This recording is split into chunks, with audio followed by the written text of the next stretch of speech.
Locked On Hawks, your daily Atlanta Hawks podcast. Part of the Locked On Podcast Network. Your team every day.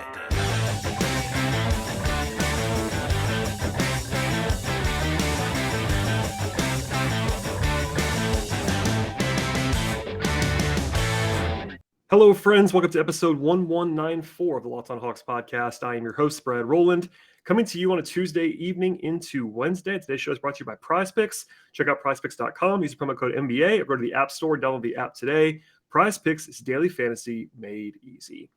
Today's podcast, sort of an in-between the week kind of show. We cover the Hawks game in depth on Monday, a loss in Detroit. We'll cover the Hawks game on Wednesday when they go to Milwaukee. But in between, I'm joined by a first-time guest of the program, someone I've been reading for a while. We've been talking offline.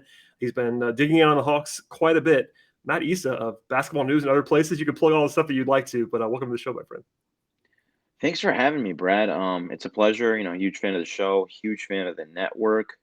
But yeah, Basketball News. I write at a bunch of other places like The Analyst, All Star Sports recently, sometimes Forbes. But yeah, I'm all over the place. Yeah, I'm sure you know how like the freelance world is. Yeah, I've done a little less of that in recent years, but I used to have to list 10 things. Now it's like 5 things I can pub instead of 10 or 11. But no, I totally understand the game, and I do appreciate you taking some time. And you've been writing about the Hawks a couple times recently that we'll talk about and sort of dig into here. Interesting time to be talking about the Hawks in some ways. It's late in the season, but they also had kind of a bad loss on Monday. The fan base is a little bit sour, at least in my experience today. The Twitter reaction was pretty toxic at times after that loss to Detroit. But I want to start positive, and we'll probably get to a little bit more critical later on in the show. You wrote about Trey Young a couple of weeks ago and his sort of progression as a player, and I would definitely encourage people to read that. But even beyond going and find that piece and reading it, I'm wondering what you've seen from him, because there is this interesting discussion, particularly when he has a bad game. You get the national people kind of parachuting in like, oh, can you win with Trey Young? The whole conversation that you always see. And I think he's had a really good year, honestly. If I was doing all NBA teams, he would be on there for me, but that's not a consensus opinion by any means. So I'm wondering what you've seen from him this year. We can sort of dig into that from there. Yeah, and we talked about this a little bit off air, so it's going to be me regurgitating it a bit. But I feel like like the circles, the Twitter circles you and I frequent are kind of past the point of, okay, just because this guy's team is not performing well doesn't mean this player can't be like an all NBA caliber performer, just because there's so many nuances at play in an NBA basketball game. But like I feel like the problem is a lot of the people who still have ballots, that are like godfathered into the process or whatever, they still see basketball, through that lens. And so that's why Trey's honestly, he's gotten better since the playoffs. Like, so his improvement this season is kind of like, flown under the radar. But yeah, I was we could talk about this later, but I was just charting my like top 10 offensive players in the league, and like I mean Trey is right there. I don't know where if like for sure he's in my top 10, but he's right there. The passing, the creation, the scoring, like the stuff that all of us know about him is just it's bonkers, it's off the chart. In my article I compared him a bit to like Nash and Mark Price and James Harden, guards who are not like traditionally athletic, but he's right there with them. But the thing that's kind of surprised me the most this year from watching him, as opposed to years in the past, is the stuff he's doing off ball. I think one of the big narratives about Trey Young, the detractors who say you can't win with him, have cited his like inability to play off ball, but that's not the case this year, and I'm sure it wasn't the case in the past, but for sure not this year. He's hitting those 30 to 35-foot three-pointers at a rate that he has never done in the past. And because of that, whoever's on him, even if the ball's not in his hands, they check him from right there. And that essentially, makes the floor a 4-on-4. And if I'm sure you've played plenty of pickup basketball in your life, but it's easier to score as the number of players on the court decreases. And then like sometimes they'll do, I'm sure you've seen this, where Herter or Bogey might get the ball in an Iverson cut, or they just might bring the ball up and Young will be playing off ball and he might come off a pin down or might just be standing there and using his gravity to make space for them. But I'm liking the off ball aspect, and it projects well if they try to add better offensive players next to him. Yeah, I think that one of the big things is like, does he actually want to do that? And you hear different things. Trey definitely has gravity. To your point about having to be guarded everywhere on the floor, that provides value in itself. Like he's got to stand when he wants to stand anywhere. Basically, he's gonna get attention. That's part of the deal. And they haven't had all of these great on ball options outside of him, so you can kind of see both sides. Like, yes, he's not the greatest off ball player because he doesn't necessarily like run around screens. He's not going to be too active off the ball. There's a little bit of standing, but if he spaces the floor, that already is giving you an advantage, like you just got into. And the shooting is what it is. He's had his best 3-point shooting season of his career so far this season. And the shooting is what it is. Like it's kind of funny to me. There was this like question about his shooting at some point because he wasn't making threes. And it's like, I get it. Cause if all you do is look at the percentages, like it's not always been the greatest from 3-point range, but part of that's the shot quality and the shot difficulty. Like he takes a bunch of difficult attempts. And I think objectively, he's a good shooter. I think everybody knows that. But now it's like coming up and showing up in the numbers. So I don't know. It's interesting to me too, the way he's discussed. I think part of it might be that this is the first time in his career really where they don't have a huge on-off split with him on and him off. And I think in the past, I've done this too. I'm guilty of it because they were so bad with him off the floor in previous years.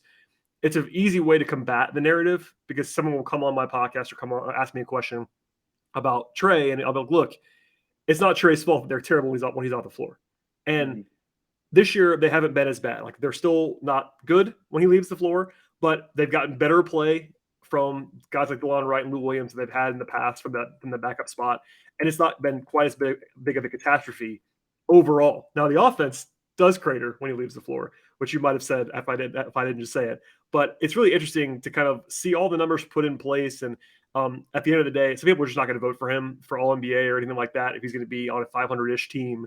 But in terms of just overall quality of the season, like he's been as good or better, and I think better this year than he was last year. And he may not get the same recognition for it at the end of the season because they might not make a run to the conference finals. But in terms of like issues with this team, Trey Young is like number 105. It's one of those things where if you're trying to list the problems with this team, Trey Young is not anywhere near the top, let's just say.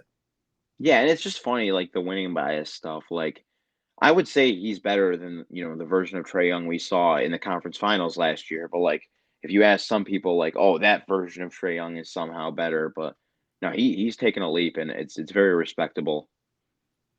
Yeah, I think that it's interesting because he was doubted so much, and I use the word doubted kind of maybe it's the wrong word because I kind of roll my eyes sometimes when he says that because he was a McDonald's All-American. Yeah, he was a top 5 pick. Five-star like, prize. Yeah, he's not really been doubted that often in his career, but I will say, there were questions about him as a playoff performer, and I thought they were reasonable questions. A lot of them were because look, small guard, doesn't play defense, all that stuff, and he answered all of them last year. He was really good the entire way. You could say the matchups were favorable because they kind of were, but even against Milwaukee when he was dragging his leg, like he was still playing at a super high level. I think that question was answered very loudly in that spot. But then, of course, within a couple of months, the Hawks fall off the radar. The Hawks are struggling, and it's like, part of the deal of being a superstar player is that you get all the blame, or at least some of the blame when your team loses. I find that at least nationally, Trey gets the blame, and locally, it's Nate McMillan's fault. It's kind of the deal. It's like superstar and head coach get all the blame. And I think it's kind of not neither of them ever. Like if Trey plays poorly, they're going to have a hard time winning, that's not necessarily his fault either. But if he doesn't have it, they're not built to be great when he doesn't have it. Like last night's a good example. When he was pretty bad against Detroit, they did not play well. But always, in my opinion, the best player gets too much credit, too much blame. Head coach, too much credit, too much blame. And I guess the cycle continues. Yeah, no, it's like I forget when Bill Simmons said, he might have said it in his book, but it's like as like a media, as a fan base, we build athletes up to tear them down later on. So we're seeing the same thing play out with Russell Westbrook in LA in a different way, but yeah. Yeah, that's for sure. I mean, it's different arc, but it was kind of foreseeable that if the Hawks did not quote unquote repeat their success from last year, someone was going to get some of that backlash. And it's been a combination, at least of what I've seen it's been mostly Trey nationally, Nate locally, and some sprinkling of John Collins. Because as I'm sure you might have thought this, I think John's been playing very well. But he's been awesome. Anytime a guy signs a big contract, people think that he's going to suddenly be a different guy. Like there was this expectation that he was suddenly going to be a top 20 player in the league. And it's like, he's still the same guy. He's still really good. He's still worth that contract. But at least there are some portions of any fan base that's like, oh, you signed for X amount of dollars. That means now you have to be all NBA or something. And it's like, no, he's just good. Now, correct me if I'm wrong, but Collins, what is he getting paid? About $22 million a year, something like that? Yeah, it started low. I think it's like 23, 24 this year, going up to it's a $25 million annually, but it's kind of it's one of those lazy narratives where like people think it's the max and it's obviously not the max. Like he's well below the max, but because you see the $100 million plus number, it's like, oh, max contract. It's like, no, that's not, he's actually not in a max contract. Yeah. And the thing is, that's the rate now, like that 23, 24 for like a top, what is he, a top 60 player in the league, you'd say, right? Sure, at least, yeah. Yeah. Yeah. And that's the rate. And he's having his best season ever on both sides of the ball. Not like just start like just throwing like a skill off the top of my head. This is the best passing season he's ever had. His connecting has been awesome in the short roll. But this Hawks team, it reminds me of Philly when they went on that 16-win streak, that the first like full Simmons Embiid year. Yep. And that like completely changed like the trajectory of the franchise. Like they were going to take their time, slowly build this competitor, and then all these championship aspirations were kind of placed on their shoulders. And I feel like unfortunately the same thing's happening in Atlanta, where they overperform one year and like people have this idea that all growth should be linear. So like, okay, this season they've got to be a finals contender, you know? Yeah, definitely. The linear growth thing is something that I always preach that it's not the case, and I'm glad you brought that up. Before we circle back to a couple other things, talk about some defensive stuff, etc., a word from our sponsors on the show today. NBA fans, are you in search of a daily fantasy option for this season? If you are, check out the award-winning app at PrizePicks. PrizePicks is daily fantasy made easy. I love it, and I know that you will too. It's so easy to use. All you have to do is pick 2 to 5 players and an over-under on their projections. If you do that, went up to 10 times on any single entry. It's just you against the projected numbers, which makes it very, very easy to do. An entire entry can be made in just a minute or less.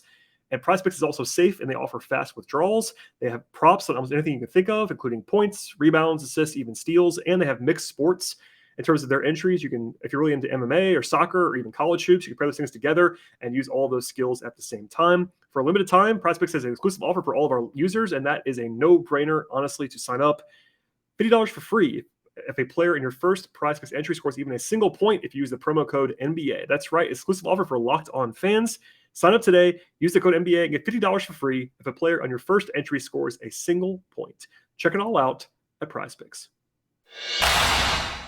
Matt, before we move off of Trey, I know you've been digging on him. I want to ask about his defense. It came up the other day. People ask me, and I always give my answer, but I'm wondering what you think about this. There's the narrative that Trey is the worst defender in the league. No matter what you see, no matter who you talk to or bring it up on Twitter, someone will always say he is the worst. Not even just one of the worst. Someone will say that he's the worst defender in the league. I'm on record as saying that basically no point guard could be the worst defender in the league. That's what I think. I think the impact of Trey, who's just so everybody knows, he's not a good defender. I think we all understand this. But I think number one, he's better than he was as a rookie. He's been better every year. Does that mean he's good? No, but he does a little bit. He does a little bit more each year to be more competitive, more active, etc. But my overarching point is that always a point guard cannot kill you defensively in the way that a bad center can, or a bad four, even a bad wing, honestly, might do more damage. Do you agree with that? And like, what do you think of his defense and the sort of the impact it has? Because like I said, everybody agrees that he's bad, but like, what's that actually mean to you? Yeah, no, 100%. Like it's impossible for the point guard to be the worst defender. Just because, like, if you're smart about it. I remember when I did the Quest for the Best. I was studying Kobe Bryant. In the back half of his career, Kobe's like notorious for being a great defender, and he was for a good part of his career. But like in the back half of his career, Phil would hide him on the weak side, and he would probably get like challenged like 2 or 3 times a game on ball. You know what I mean? Like you can hide that. And with Trey, I'm a similar ordeal, like from my eye test, has kind of gone on. He doesn't get challenged on ball too much. I think it's a sloppy narrative to say, at least in the regular season, that he's like consistently getting hunted by defenses, because I just don't think that's the case. What I will say, he's never going to be, no matter how hard he tries, he's never going to be like a good or average defender. That's just the nature of being 6 foot, 180 pounds soaking wet. His faults. So, I mean, in the half court, I think he dies on screens. Like it's kind of bad. It's hard to look at. Yeah. And then he does go for these lazy double teams that compromise the defense a little too much for my liking. I'm surprised because like usually good passers are like good at getting steals. So I'm surprised he's not better at that. I think that's an area of improvement he could try to work on. But the big killer for them is something I'm starting to realize more.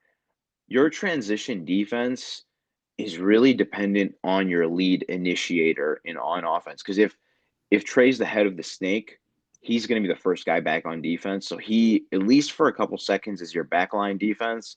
And like I said, he's 6 foot, 180 pounds, soaking wet. He's not a vertical athlete. We know this.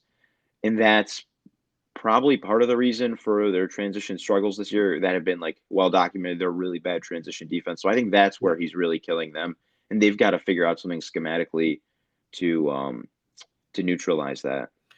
Yeah, I think all of that is definitely the case. And, he would have, you mentioned his size and his weight, and those are all concerns. And I think even if he was not a superstar offensive player that carried this huge workload, he'd still be a bad defender.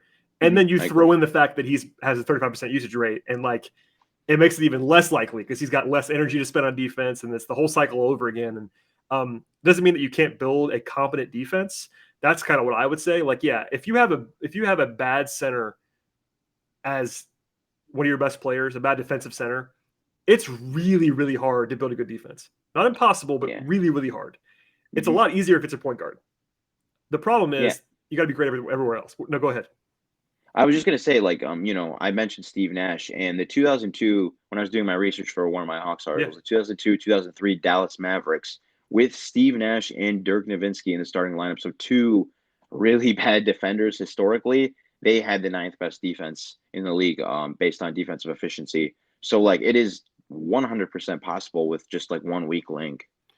Definitely. I mean, we saw it. Now, there was some noise for sure in this. So I'm going to go ahead and couch that. But in the second half of last year, they were like 12th or something like that on defense, with Trey being obviously a huge part of that. Capela was out of his mind, all that stuff. But yeah, I don't think that they're ever going to be elite defensively with Trey. I will say that. But you don't have to be elite on defense if you're elite on offense. You got to be good on defense, or at least pretty good. There's that dividing line. And obviously the Hawks are falling below it this year. There's no question about that. They're 27th right now on defense. No one in their right mind would tell you that's going to be good enough. I think the only team that I can remember, and maybe you have a better memory than I do, in the last decade plus to be anything approaching this bad and actually still be a contender was that Cavs team. That one Cavs team that was just obviously didn't care though. Like that was a LeBron team that just did not care in the regular season, and that was at least an explanation for it. In the playoffs, they got better and they had better talent than this Hawks team does defensively. But can you think of anybody else that's ever been this bad and actually was like a legitimate contender? Because I can't. Yeah, so I charted them, and it was basically those like Cavs teams post 2015-16, because the championship Cavs team was actually a really good defensive team. Yep. Usually it's the other way around, where really like below average offensive teams can get carried by their defense in the playoffs. The examples that come to mind is like the mid 2000s Pistons, that last Kobe Bryant championship. They were actually, I think, 17th in defensive efficiency. So they were carried by, not defensive efficiency, 17th in offensive efficiency with Kobe and Powell still. So, yeah, if you're going to do it, I think my rule is like, at least in the last 20 years from the data we have, if you're going to try and make an NBA championship, you're going to have to either have like a historically great defense. You're going to have like that balance of, offense and defense where you're top 12. That's usually the sweet spot in both. Or you're going to have like this generational player. And I think Trey Young is a special player, but he's not a generational player, if that makes sense. Yeah, that's that all squares with me. And I wanted to ask about the defense. We can sort of dig into that now, and then we'll come back to it as well later on, because, my very, very broad point this year has been, I do think the Hawks are better than this on defense, just from a talent standpoint. And I've said for a while that they do not have great defensive talent. That remains true, but at the same time, they should be better than they've been this year. And that's not saying much because they're 27th in the league. Like better than this could be 22nd in the league or whatever you would want to say. But is there anything that explains that to you? Like, given that their talent is, I think, again, better than this, is there anything that jumps off the page to you when you watch them? Because I've been talking about the perimeter stuff for a while as my number one, but even that's pretty broad. So I'll leave it up to you. Like, what's problem number 1, 2, 3 about their defense right now? Yeah, so I came up with 4.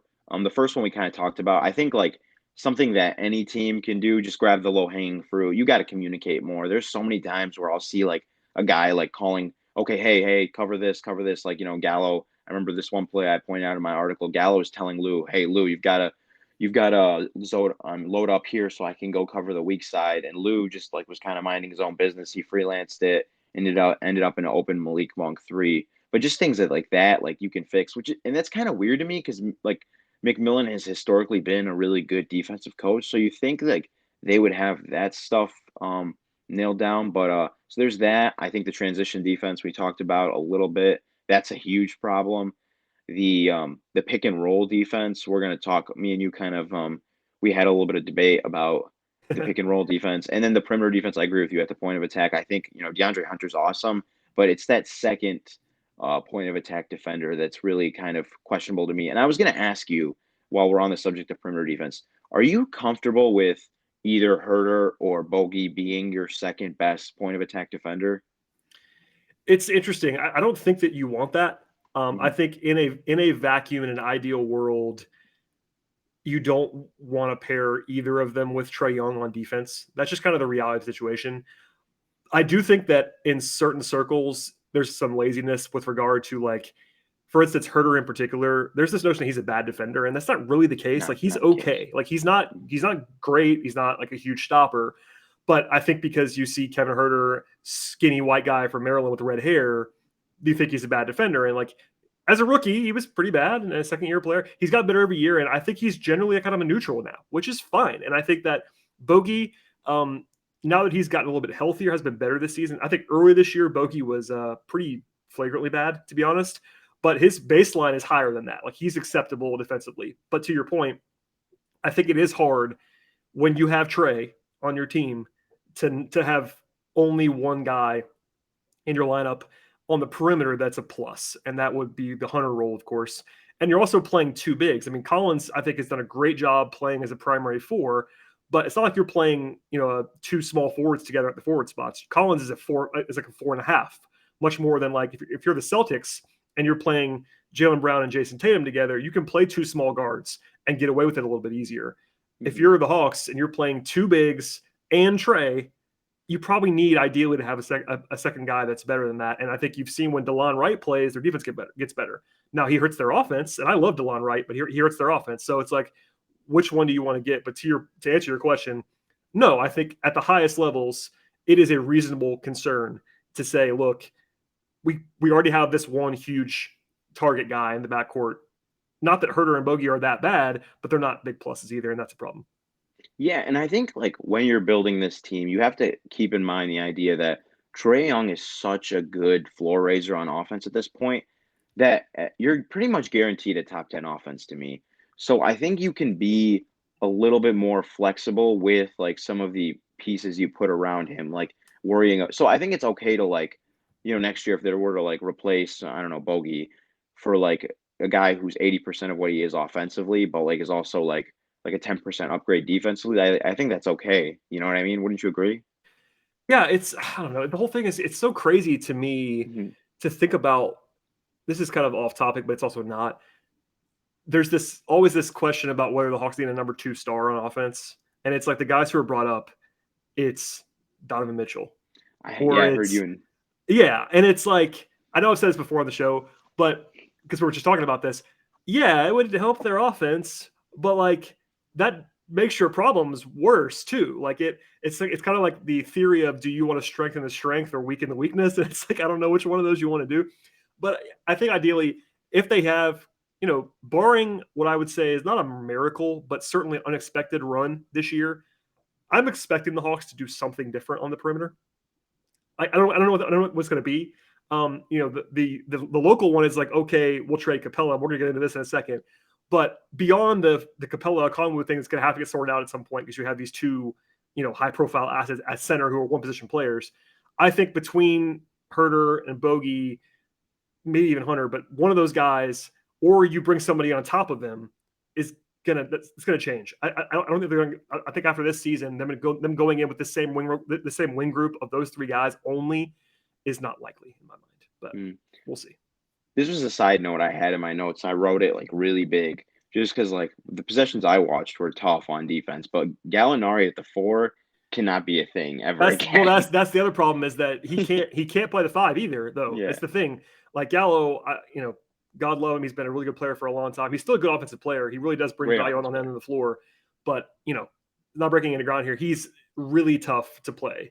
And then he's also playing at all times with either Trae or Lou Williams, who are two of the worst defensive point guards in the league. So anytime Gallo's on the floor, you have two glaring weaknesses defensively. And then if you build around them perfectly, let's say you play them with DeLon Wright, DeAndre Hunter, and Clint Capela. Now your offense is not fantastic because you have Wright, who's not a great shooter. Hunter's just okay on offense. Then you have Capella's not a spacer. So I don't know. They have trouble finding lineups that can do all things, let's just say. Before we move on, I want to ask you a couple more things about the defense. But first, one more break here from our sponsors. It's March, and usually by this time of year, I've given them all my resolutions for the new year. But this time around in 2022, I have a resolution that's still going, and that's to eat right with a hat tip to Built Bar. Honestly, it feels like it's not even really a resolution at all for me because I actually enjoy eating Built Bars. You have the protein-infused puff bars that are fantastic to all of the other favorites from Built Bar. Each and every bar has 100% real chocolate, which makes a huge difference in taste. And honestly, they all taste great. It's not even up for debate at this point in time. On top of the taste, Built Bars are low calorie and high protein. You can easily replace your candy bars with Built Bars, both in taste and to improve your nutrition overall. If you go to Built.com right now, check out the nutrition page. You'll be blown away with most Built Bars only having 4 grams of sugar, 4 net carbs, and 17 grams of protein with a very low calorie count. In terms of flavors, Built Bar has all kinds of favorites like coconut almond and mint brownie. It's also new flavors all the time. There's new ones this month, and they'll be changing over the near future as well with all kinds of options for your tasting pleasure. Each flavor is delicious. They have new flavors coming all the time. And the best way to check out Built Bars is to go to Built.com and use the promo code LOCK15. If you do that, 15% off on your order will appear with Built Bar. Again, one more time, that's promo code LOCK15, 15% off at Built.com.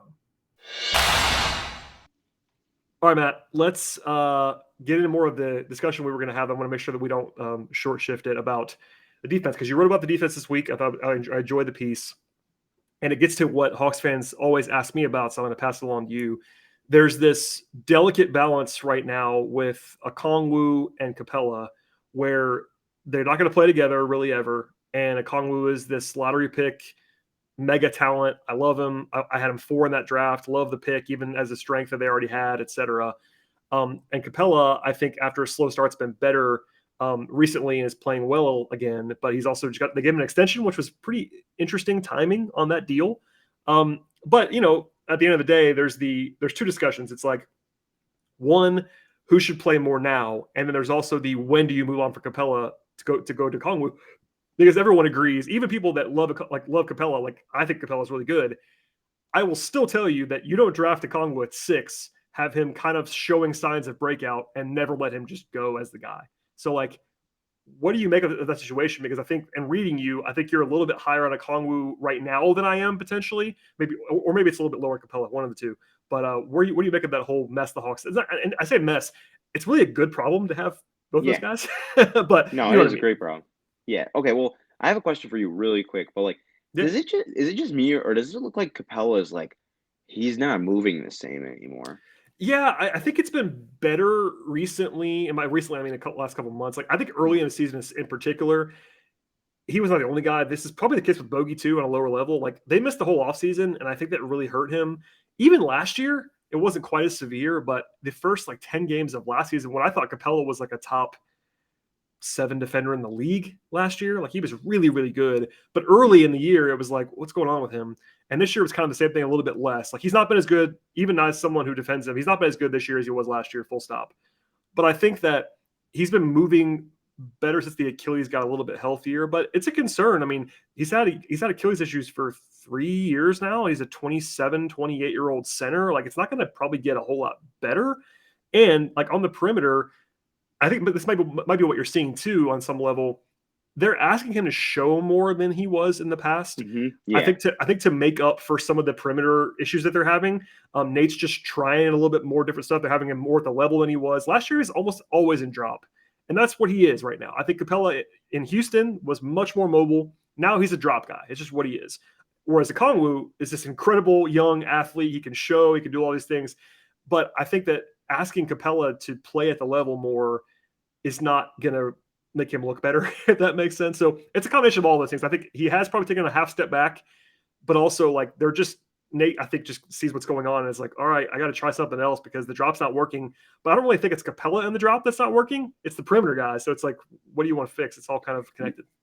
Yeah, I was gonna mention like Bogey and Herter are both like terrible at guarding the pick and roll right now. So like I could see why they're showing him more. But so like just like full transparency, in the beginning of the year I was on one of those No Ceilings one of their podcasts, and Yeah. I actually thought Capella might be like a dark horse defensive player of the year candidate. He was to me one of the 3 best defensive centers last season. He was great last year. Yeah. And we all thought, a lot of us thought the Hawks would probably be fighting for a top 4 seed in the Eastern Conference at the very least this year, just with bringing the roster back and stuff. But so here's my thing. I think Capela, has been the anchor of a top 10 defense. He was in Houston a couple times for Harden and Paul. I think he can still be like the anchor of a top 10 defense in the NBA. But the problem is, when you have so many offensive slanted players, like you have to make sure you are maximizing that center position and like the things you can do with that center position. And I'm like a full believer in the idea you can build a really good defense with just drop in the regular season. Like the Memphis Grizzlies did it with Jonas last year. They strictly did drop. You can't really do anything else. They had the 6th best defense in the league. Like I'm definitely sure you could do that. But I think on this team, Okongwu's he's better. First of all, I think he's better in drop. He's better at like filling up the space. He's a little bit more active. I talked to Polar Fall on Twitter, and he kind of mentioned the same thing. He's got great like dexterity, good timing. I think he shows better, and then switching, he's definitely better to me. Sure. I think he can play guys on the perimeter better. So I just think, like, I think Capela's a good defender, and like on some teams, he might be a better option than Okongwu. But I think on this team, just because you need that scheme versatility, especially when you're lacking those point of attack guys, that he would be the option. Yeah, I think that eventually that's going to happen, like almost regardless. I think almost it doesn't matter what Capela does. Like they're going to move on at some point. The extension, one of the theories that I even floated, but I've also heard offline about the extension was like they almost did that extension to trade him. Like they almost did that to make him more tradable, which is risky because if he has a bad year, which I don't think he's had a bad year, but he hasn't been quite as good as he was last year. And that means like, all right, if he goes to the market this year and trade, teams are going to want him. He's still a plus guy, but he doesn't have like huge trade value. So it's interesting to me that they did that anyway. But once Okongwu has proven himself and he's getting there, I think I will say this, and I agree with like all the strengths and like, yeah, I'm a huge fan of Okongwu's. I think it's more of that the seasoning. Like he has all the traits that you would want, and on the right night he'll look fantastic. And then on the other night he'll get in foul trouble and he can't rebound and this kind of stuff. And it's like it's because he's young. He's 21. He'll be 21 until the middle of next season. Like that's how young he is. By the way, he's played 80 games in his career still. Like he's got like 600 minutes this season. Yeah, he's played. I actually pulled this earlier. He's played fewer minutes in the regular season in his career than Gallo, not Trey, not Capela, than Gallo has played this season. That's awesome. So like it's one of those things where Okongwu, I totally understand that like, okay, it's time. Let's go to a Okongwu decision because in the future it's going to be your guy. I just think he's got a little bit more seasoning to get to. And the rebounding is a question for me. The team numbers are not as bad as his individual numbers, but like, of course, it's not fair because Capela is legitimately elite as a rebounder. He's top 5 in the league probably as a pure rebounder. And Okongwu, being as small as he is, and also just not having all of the NBA, little tricks of the trade down yet, is a bad rebounder at center. It's just what he is right now. I don't think he's always going to be that. But the comp that I made the other day was Al Horford, and Hawks fans were divided on Al Horford as a center in Atlanta, let's just say. But they were able to build elite defenses with Al Horford at center. And they were always bad at rebounding. You don't have to be great at rebounding to be a good defensive team.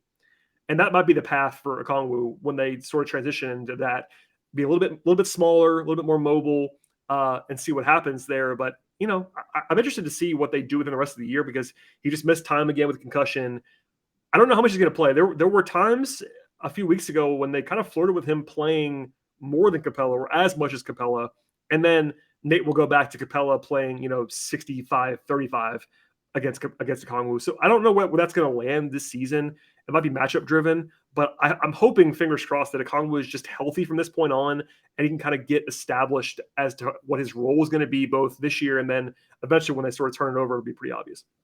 Yeah, you didn't see me, but I just knocked on wood when you said that, so we're in the Yeah, clear. me too. We're doing it. But I was gonna say, and I think the other thing is like the lack of rebounding thing kind of works in their advantage a little bit when we talk about the transition stuff. Like I'm not a huge proponent of you should just stop offensive rebounding, like just get back in transition. But like just for this specific team, I think they are such a good half court offense that it's okay to bring in a lesser rebounder because he's getting back on transition. Like I Oh was yeah, looking I at agree. cleaning the glass, and I think they're like 7 or 8 points better transition wise with Okongwu on the floor than they are with Capela. They're still like bad, but like it's I mean, Well, he's just so much. it's He's just something. so much faster, so much Hmm. quicker, and you brought it up earlier, but we'll say it again. Between Gallo is an all-time bad guy in transition now defensively. Like he cannot change into the floor. That's very obvious. And then you factor in Trey, you factor in Lou, and like you're already kind of drawing dead. And then you have other guys who like Bogey's a Eurofoul guy. He doesn't really get back necessarily very easily. Hmm. Capella is not the same kind of lateral, end-to-end athlete that he used to be. He's not busting down every time either. So you can definitely see why they're bad in transition. And Okongwu, for all the questions that he might have about being so young and unseasoned, is a high-end athlete that plays super hard. He will run the floor. He's athletic. How many centers in the league can change ends like Okongwu? Like not very many. Not too many. No, not too many. The list is not very long. So no, it'll be interesting to see what they kind of do as a team moving forward. I've been trying desperately to hold off on like the full blown like future conversation because like we're in the middle right now because I find that like maybe not half, but we'll say half just to round it off. Half of Hawks fans are like living and dying still this season, wins and losses that they're going to make a run, and the other half are like get me to the offseason. And it's like that really weird time where they're not bad enough for me to look ahead, but they're not good enough for me to just look at this season either. So it's like I'm in this limbo right now. It's interesting. Yeah, I remember I was listening to you talk about it on the pod. I think you were doing your mailbag thing, and somebody was like, "Am I a shitty fan or something? Yeah, If I want the Hawks to be yeah. like a top 10 pick in the draft." I get it. I mean, I really do. Yeah. Like, listen, as someone who I'm trying to be objective, and I'm not living and dying because of that, but I'm having to cover the team every day, and I also cover the whole rebuild when Mhm. there wasn't a game that mattered for 4 years, and it's a bizarre way to cover and also be a fan of, but especially to cover a team because you can't take the night off, but you're going into the night thinking the result of this game does not matter, and it's bizarre. Honestly, it really is. And I had to kind of turn the switch back on when they were back in the mix last year. It was like, oh, they're actually competing. These games matter. I have to cover them differently. But we're in that space now where like I totally understand a fan wanting them to not necessarily shut it down because Trey's not going to shut it down, but like to lose in the play and get in the lottery and have a chance. Like I kind of get that because if you don't believe the Hawks can actually make a run, like a real run this year, what's it all for? I mean, it's interesting back and forth. Yeah, no, I agree with you.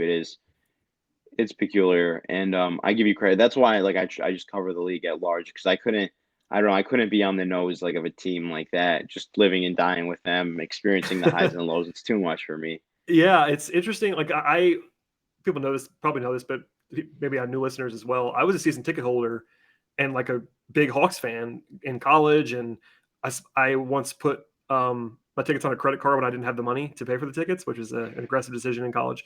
But once I started covering them, you just slowly get less and less attached because you just can't anymore. You're in the locker room and you're doing this stuff and try to be objective, try to cover the team.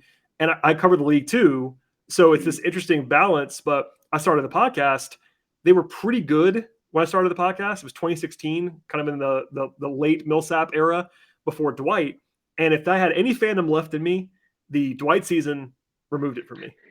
But didn't he like lead the league in like technical fouls that year? That I whole feel like season was the yeah, biggest slog. I mean, they weren't even that bad. They made the playoffs. They weren't like terrible, but they were. Paul was awesome. It was so hard. Yeah, both up was great. It was so hard to watch, but it will definitely make you think about basketball differently. And then you cover a rebuild, and every day. I mean, podcasting at least 5 times a week for most of that was interesting.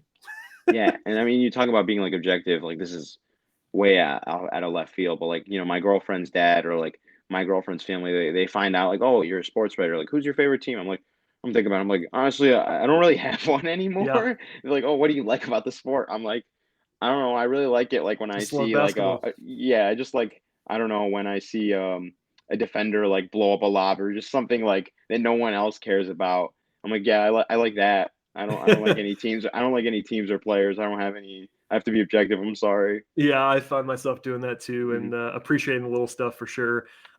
Before we get out of here, I want to make sure we touch on briefly the next game on the schedule because this will be my only podcast in between the Pistons game and the Bucks game, and it's kind of a big one. It was supposed to be an ESPN game, and it got moved. But Hawks-Bucks rematch the conference finals. We're recording this actually while the Bucks are playing. The Bucks are actually playing in Oklahoma City tonight, so I'm not sure of the result on that one at the moment. But the Hawks will be close to full strength. Herter's probable again after missing the game on Monday. Anything you're looking for in that one? Obviously, it's just one out of 82 for you as someone who's not covering the team every day, but it's a pretty big game. I mean, objectively, it's the Hawks' biggest game of this week, and Hawks-Bucks is now, I'm not sure it's a rivalry, but it's certainly a recognizable matchup after all this stuff that happened last year. Yeah, I mean, like, okay, so I'm honestly more like you're gonna hate me for this because it's a Hawks podcast. I'm more looking at the Bucks in that game because I get it. The things with the defense. I mean, first of all, they're like, they're still like presumably the favorites in the Eastern Conference, but like there's been a lot of talk about the defense without Brook Lopez. We don't know if Brook Lopez is going to come back, so I'm always curious to see how that goes. Every game I watch for the Hawks, I always watch how Trey Young handles the various pick and roll coverages they throw at him, and the Bucks love to show two on the ball or like blitz. So I'm curious because that's always been like the best way to slow Trey Young down. It doesn't usually work because he's so good at getting the ball out in different angles. So I guess if I'm watching that from like a Hawks perspective, I would be curious to see like with like presumably like say Holiday and whether it be Portis or Giannis being the other guy to blitz him. I'm curious to see how Young continues to get the ball out to the roller. So that's something I'd be interested in.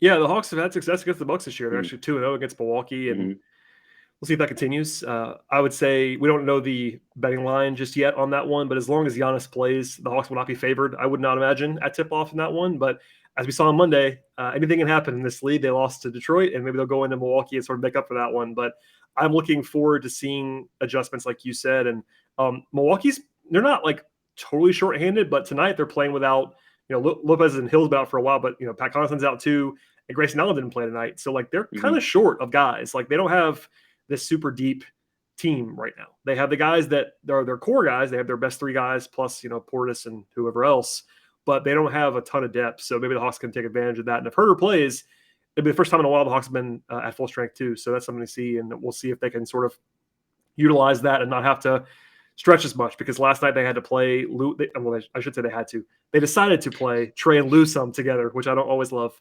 That's a weird lineup. I really don't like it. Last night drove me crazy because they did it without Collins on the floor or Capela on the floor too. So they're playing those guys with Gallo, and it's like you just have no prayer of getting a stop at any point. Like that's got to be the worst defensive trio that any team will play this season together. Now, granted, offensively it's fun, but I watched that exact trio in that Lakers game I mentioned to you, and they played them for like I would say 8 minutes in the fourth quarter, and they actually they were doing really well, but they're playing albeit the Lakers, who we know about their struggles, and I think LeBron wasn't playing in that game, so it was just it was like Russ and AD, and it was funny. I'm like, is this really is this a thing? Like, I mean, if you see on the right night, if you see Trey or even remove Trey, if you see Lou and Gallo on the right night and they both have it on offense, it's actually a lot of fun and they can outscore teams, and it doesn't really matter what happens on defense. But if they're just only okay, or if they don't have it on offense, it gets pretty ugly in a hurry, which is not exactly scientific, but there you have it. Well, Matt, you're giving me a lot of time, which I definitely appreciate. Please plug yourself. I know if you're watching on YouTube, you can definitely see Matt's Twitter handle, all that stuff, but for the audio listeners, etc., where can people find your work? Because they definitely should be checking your stuff out, following you, and all that stuff. Yeah, the easiest way to find all my work is at Mat Issa 15 on Twitter. So at MATISSA 15. I always post my articles on there. I write for, like I said, Basketball News, The Analyst, Forbes, All Star Sports, a couple other places. So that's probably the best way to reach me. I do have some pretty big things coming out in the off season for Basketball News, so I'll be sharing more of that. So be sure to follow so you can hear all about that, and you can listen to me tweet about breakfast, Batman, and my pickup basketball career. There you go. That's the stuff that's actually important, to be honest with you. It's probably better Twitter content than what I get, than what I put out. during the day when I'm at a day job trying to just share links and stuff. So no, thanks for doing this, Matt. I'll be sure to bug you in the future to come back on the show, but this was a fun conversation. Hopefully people will check out your stuff in the future. As for everybody else, please subscribe to this podcast and we'll return after the game on Wednesday.